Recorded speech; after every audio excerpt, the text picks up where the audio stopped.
Go. Hi, guys. Welcome to the studio. I'm going to go to YouTube and we're just going to make sure that we're actually live. I mean, it says we are on my streaming software, so we just want to make sure that we're also live actually on the YouTube. It looks like things are good. Welcome. Happy Monday, everybody.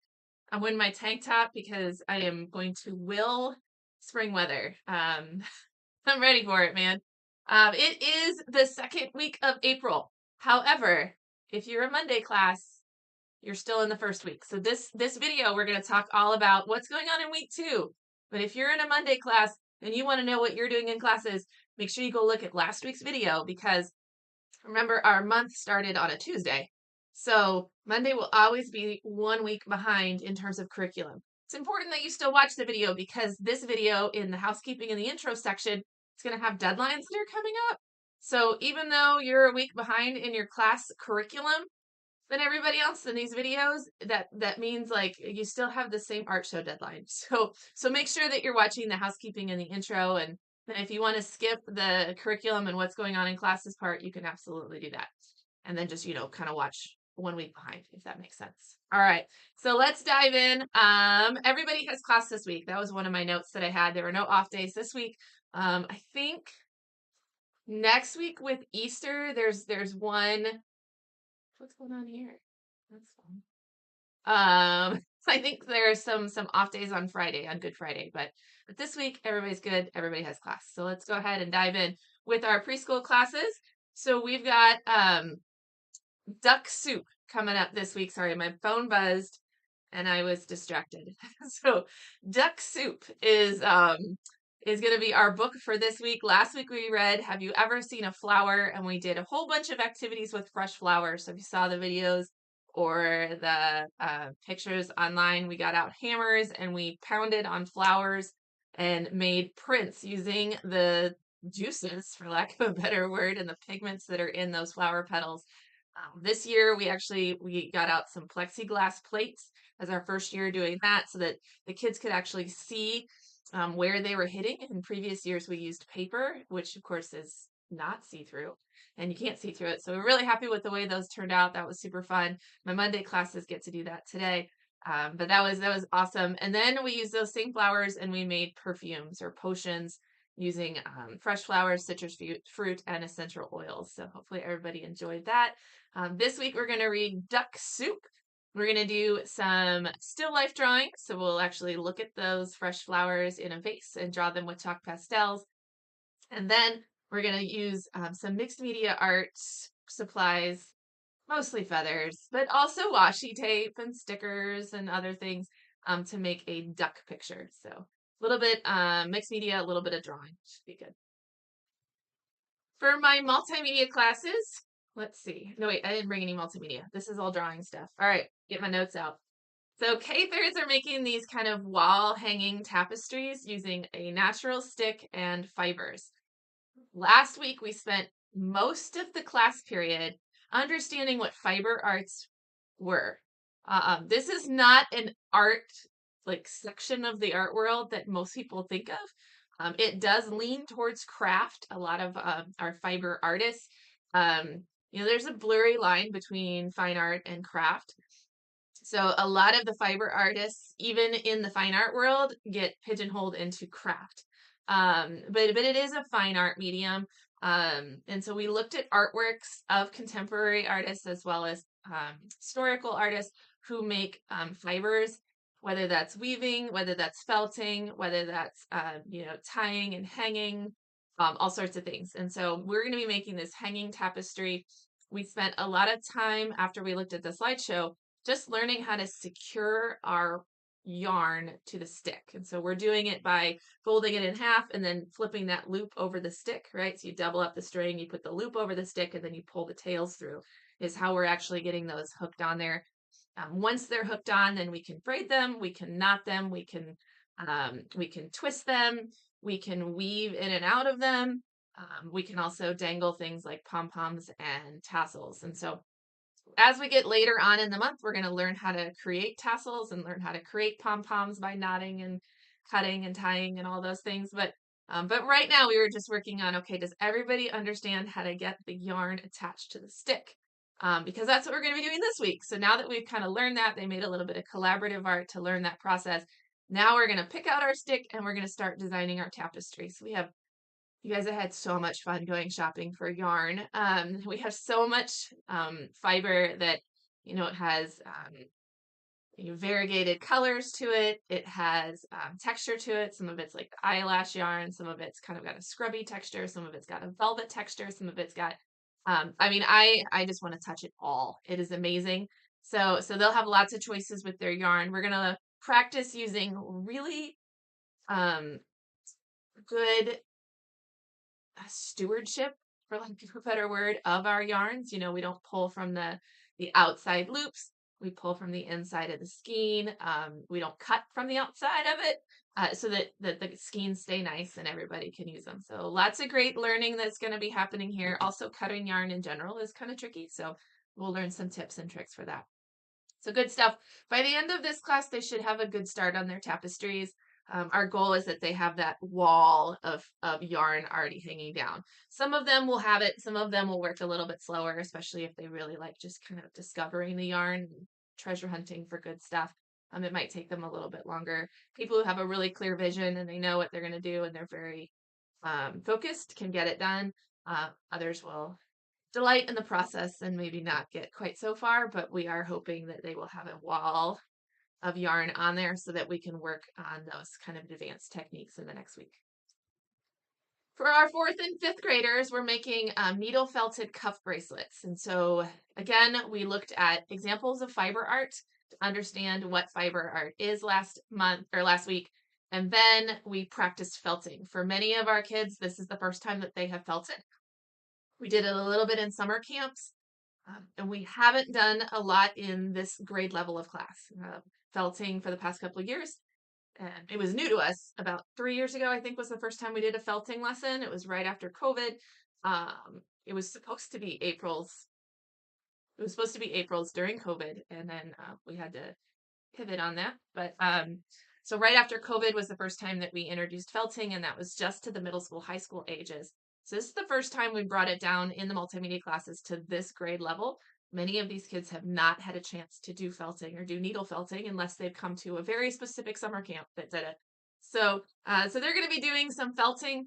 This uses a barbed needle and wool roving on a felt pad, and it's just repeatedly stabbing and tangling up those fibers until it becomes felt.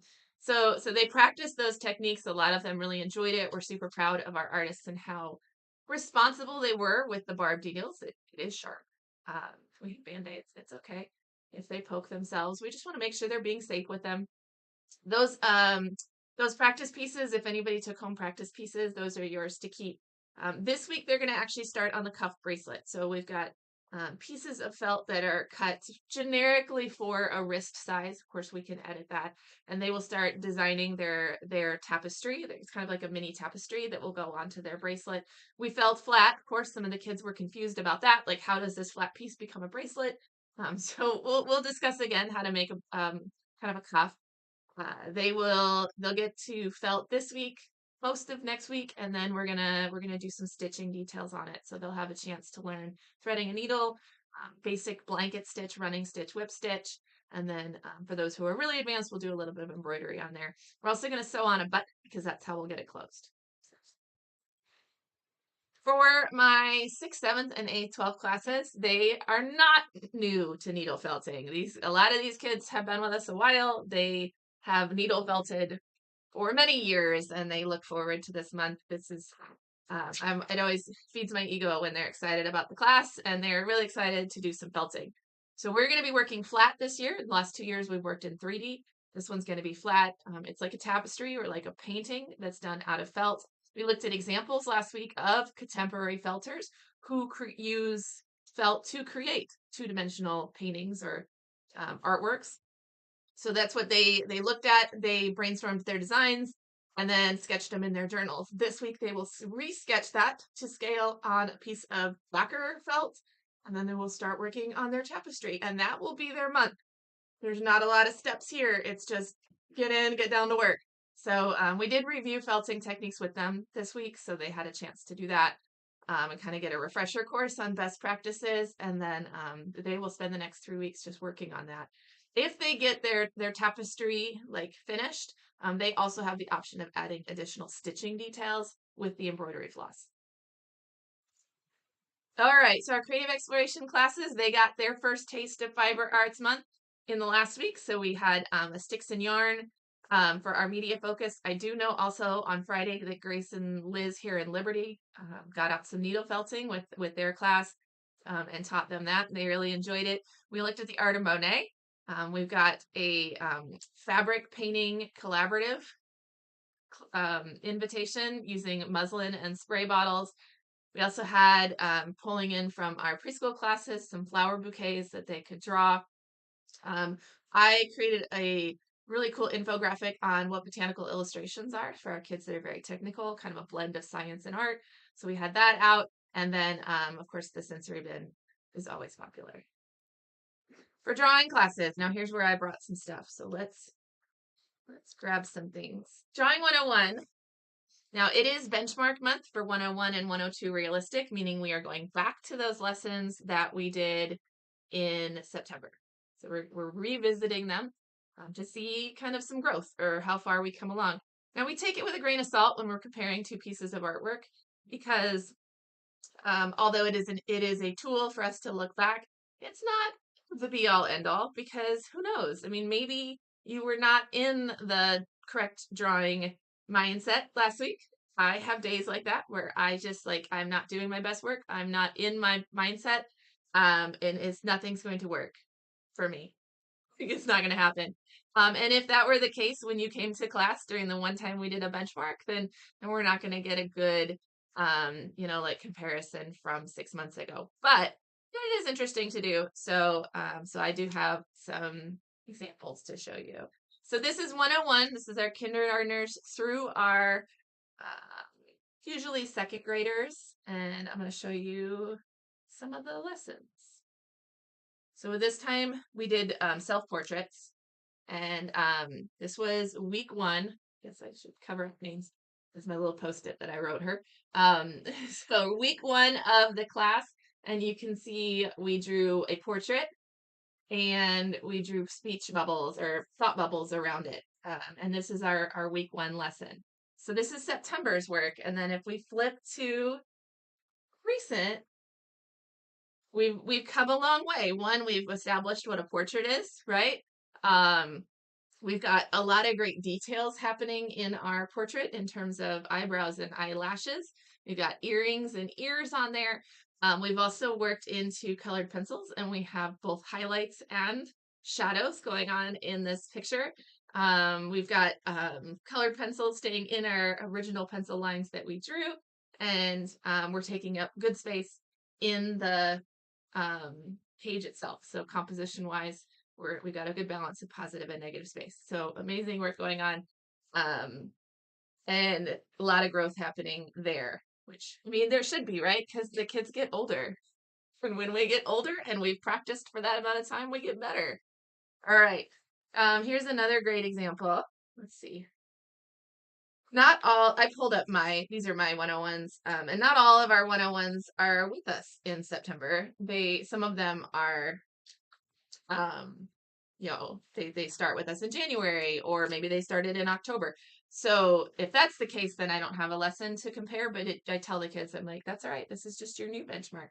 So here's another one. This is from September, covering up names because that was my little post-it that I wrote to them. And again, we did a portrait lesson, and then we worked on like speech bubble or thought bubbles.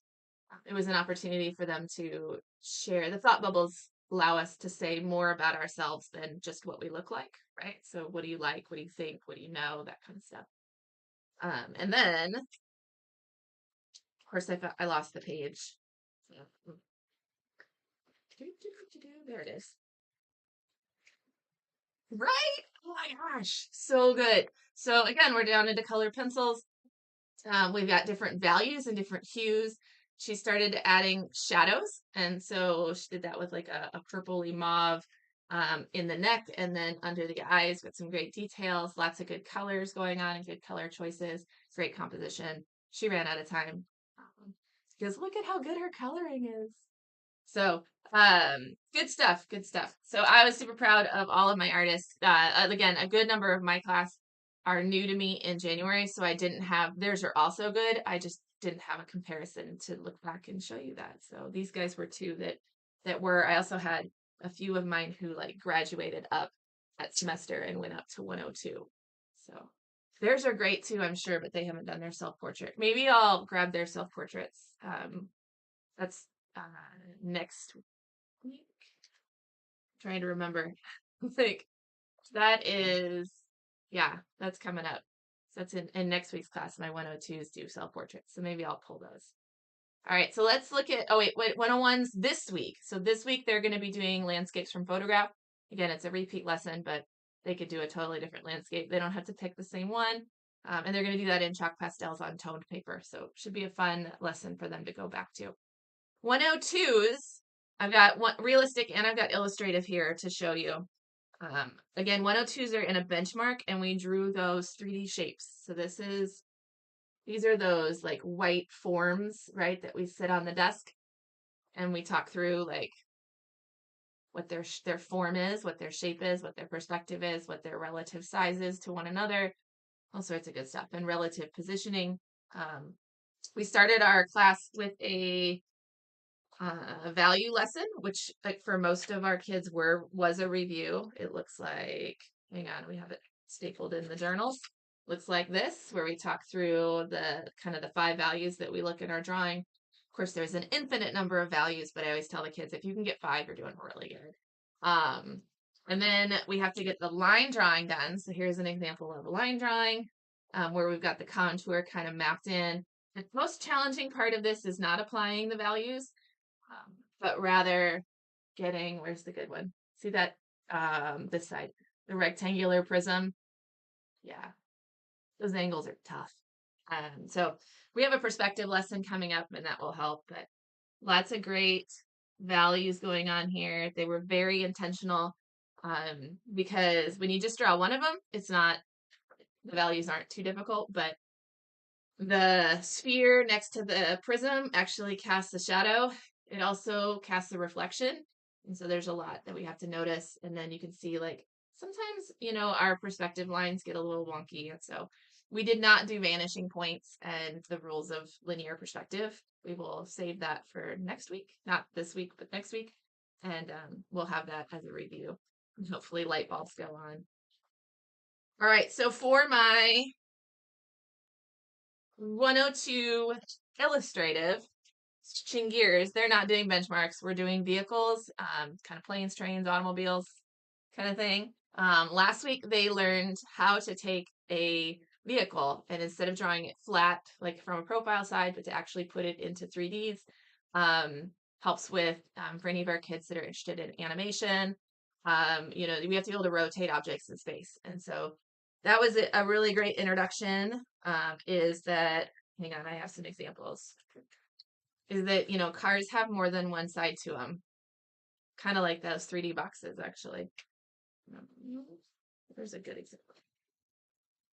Oh my gosh, I thought I pulled, here we go. So we had some pictures of cars. So you can see like the red one, for example, we can see this facade, right? But we can also see the top and front facade, right? And then we learned how to put that into linear perspective by kind of setting it in a box. The next step would be, of course, to rotate it. Another good example.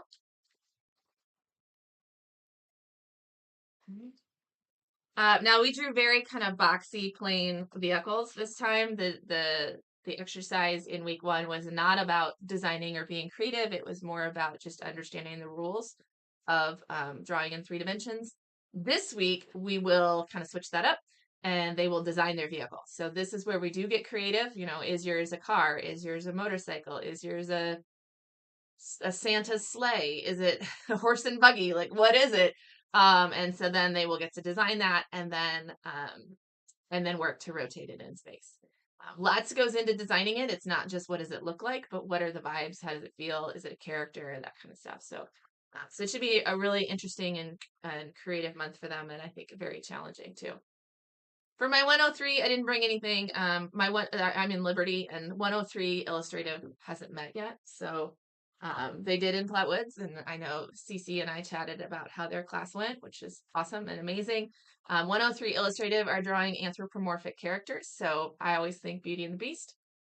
Those are anthropomorphic, right?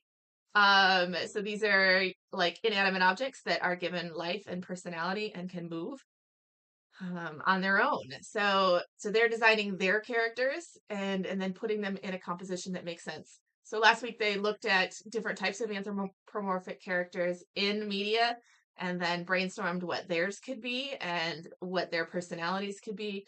And they started kind of like finalizing what their idea will be. This week they'll begin their sketching, and we're going to have a mini lesson on facial features. For my 103 realistic, they are drawing landscapes from photograph with chalk pastels. They're working very, very big, kind of poster size with the chalk pastels. Last week, we looked at examples of different contemporary chalk pastel artists and the art that they make. So that we get an interest, like a scope of like what's possible. There are artists who work almost hyper realistic with chalk pastels. And then there are artists who work very impressionistic. So, kind of throw to Monet with all of our other stuff that's going on.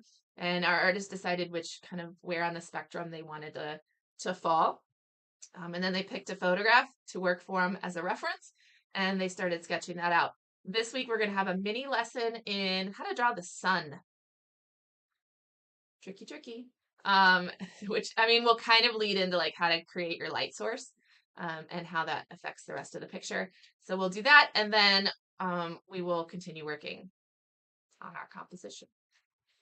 Here we go for housekeeping. Let's rock and roll. So art show deadline is Friday, you guys, like this Friday. So you have today and Tuesday, Wednesday, Thursday, Friday to get your stuff to us. And remember, that's a 2-step process. You got to fill out the online form, and then you have to drop the art by the studio. Now, the online form, I will keep it up until probably 7 p.m. on Friday night. Okay, but that doesn't mean that you can come at 8 p.m. and drop off your artwork because we're not here. So we're not open like all the time, every time. We're only open when classes are happening. So I wouldn't wait until Friday. I just wouldn't. Like Fridays are not a day that we're here very often. In the Liberty studio, we're here in the morning because we have some morning classes, but Flatwoods doesn't have morning classes on Friday, so their doors are locked and they are not there. In the afternoons, Liberty is here from like 4:30 to 6:30 because they've got creative explorations going on. And then Flatwoods is there for makeups from 5 to 8, but only if there are makeups reserved. And so if nobody signed up for a makeup at 7 p.m., they just lock the doors and go. So really just wouldn't plan on Fridays. But if you insist on coming on Friday, just be aware that there's some pretty wonky hours on there. The best bet is just to do it on Friday. Like, just come on Thursday. It'll be good. So that is a hard deadline. I wouldn't wait till Friday. That's my suggestion. I would bring it on Thursday. So, and for those of you who are like, why don't you just make the deadline on Thursday? I tried that, and we still had people that, and yeah, so it didn't go over well. People are like, why would you make? So that's why. So now it's on Friday, but just don't wait till the deadline. It'll be okay. Remember, you got to do the 2 things. You got to get your submission form in. You got to bring the artwork by the studio. Do the submission form first because you need that, like the artwork in front of you when you're doing the form, and then drop that artwork by the studio. We have our boxes sitting out for you, and you just set it in there. Okay. It's a hard deadline, you guys. Don't make me break your heart on Saturday when you message and you're like, I tried. I came up at 9 p.m. and nobody was there. Don't wait. It's a hard deadline. All right. Because I will be working on Saturday, like with all the data and getting things compiled. And then the team is meeting on Sunday to get so it is a hard deadline. All right. Speaking of deadlines, junior staff application deadline is Sunday. So this is for our new junior staff members who want to work this summer as instructors and helpers during the summer camps or summer classes. If you have graduated 5th grade or you're going to be graduating like 5th grade in May, this is for you. You can like 5th grade, 6th grade, 7th grade, all the way up. Your application deadline is Sunday. Okay. If you are a returning staff, meaning you have already completed your application in a previous year, you have already done an interview in a previous year, you do not have to reapply. Go to the website and just fill out your availability so we can get you scheduled. Okay. The availability deadline is later. I don't remember what it is, but it's not this Sunday. But the new application deadline, because again, we have to get interviews scheduled, is this Sunday. All right. And then just as a reminder, so for those of you who are not real sure how this works, we do not have classes after May. So everybody, like this is, we're in the home stretch. We have like 6 classes left, 7 classes. 7 classes left if you're in a multimedia or drawing. 7 classes, and then we're done. And then we'll see you guys in September. We start re-enrollment for the fall semester August 1st. But during the months of hang on, my OBS says that there it is. It's reconnected. Cool. As I was saying, I got a notification that I had disconnected for just a second. So as I was saying, we take a break during the summer. And that gives us a chance to just settle down and take a break, do something different for a little while. It also gives us a chance to like redo the schedule. We will obviously graduate kids up to the next grade level, all of that stuff. So it also gives like everybody from 101 who's ready to go to 102. It's just nice to have a good clean break and then come back fresh. And so that's what happens during the summer. We'd still love to see you for summer programming. So check that out on the website and come and see us a few times this summer. We'd like to be a part of your summer, just not on a weekly basis, probably. So, okay. Is there anything else that I need to tell you? I don't think so. That is all of my notes. So I hope you guys have a wonderful week, and see you guys in the studio.